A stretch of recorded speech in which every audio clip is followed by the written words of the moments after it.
సందీప్ సంజు, నా వంతుగా 500 రూపాయలు ఎన్నికల ప్రచారానికి డొనేట్ చేస్తాను, పోటీలో ఉండాలి, యువకుల సత్తా చాటాలి.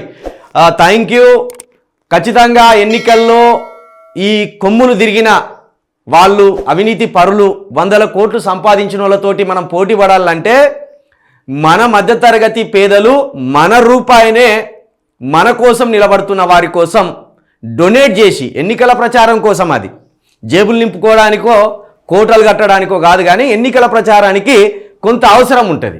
ఆ ఎన్నికల ప్రచారం కోసం స్టేషన్ గన్పూర్లో మీరు నిలబడితే నా వంతుగా 500 రూపాయలని డొనేట్ చేస్తానని సందీప్ కూడా అంటున్నాడు. Thank you Sandeep. 100% మనిషికి ఒక 100, 500 ఇచ్చిన రాజయ్య కడియం శ్రీగారిని మట్టి గర్పించడానికి అతి సులువైన పని అవుతుంది. ప్రచారం మనం గట్టిగా చేస్తే రూపాయి ఇవ్వకుండా కూడా ఓట్లు ఎట్లా సంపాదించాలో మనకు తెలుసు. ఆ పనిలో మనం నిమగ్నమై ఉందాం.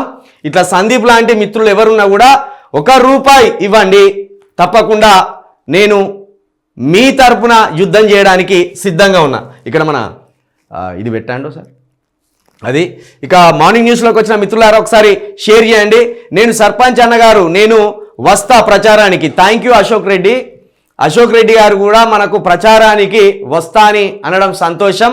మిత్రులారా, మనమంతా మధ్యతరగతి పేదవాళ్ళం, పైగా ప్రాంతం కోసం నిలబడేటోళ్ళం, అన్ని కులాలను సమానంగా చూసేటోళ్ళం.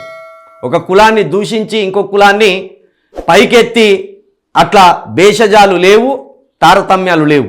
కాబట్టి ఇక్కడ అశోక్ రెడ్డి చెప్తున్నట్టు 100% రెడ్డివారు కావచ్చు, మాదిగవారు కావచ్చు, ప్రతి ఒక్కరు ప్రచారానికి రండి, ₹1 డొనేట్ చేయండి. ఈ నవతరం రాజకీయాలను సృష్టిద్దాం, ఈ వృద్ధాప్య రాజకీయాలను పాతరేద్దామని మరొకసారి పిలుపునిస్తున్నా. నేను న్యూస్ ప్రతిరోజు వింటా అన్నా, నువ్వు చాలా కష్టపడుతున్నావు, అలాగనే కష్టపడు, ఫలితం వస్తుంది. Thank you brother. Good decision brother. Gopi Kumar, 100% support చేస్తాం బ్రో, ఖచ్చితంగా సపోర్ట్ చేస్తాం. Thank you brother.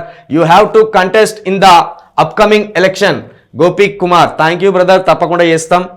100% నా సపోర్ట్ చేస్తా అన్న నీకు. Pawan Kumar Goud, thank you Pawan Kumar Goud.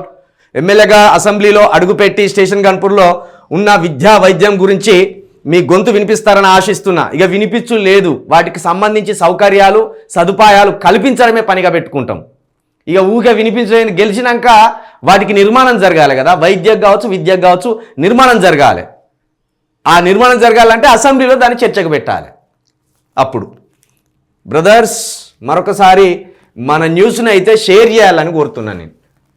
ఎవ్వరు మీలో చిలుక ప్రవీణ్ పోటీలో ఉండాలని అనుకుంటున్నారో, చిలుక ప్రవీణ్కి మీ వంతు సహాయ సహకారాలు అందిద్దాం అనుకుంటున్నారో, ఇగో ఇక్కడ కింద మా నెంబర్ ఇచ్చినాం, తప్పకుండా దానికి మీ వంతు సహాయం చేయాలని కోరుతున్నాం.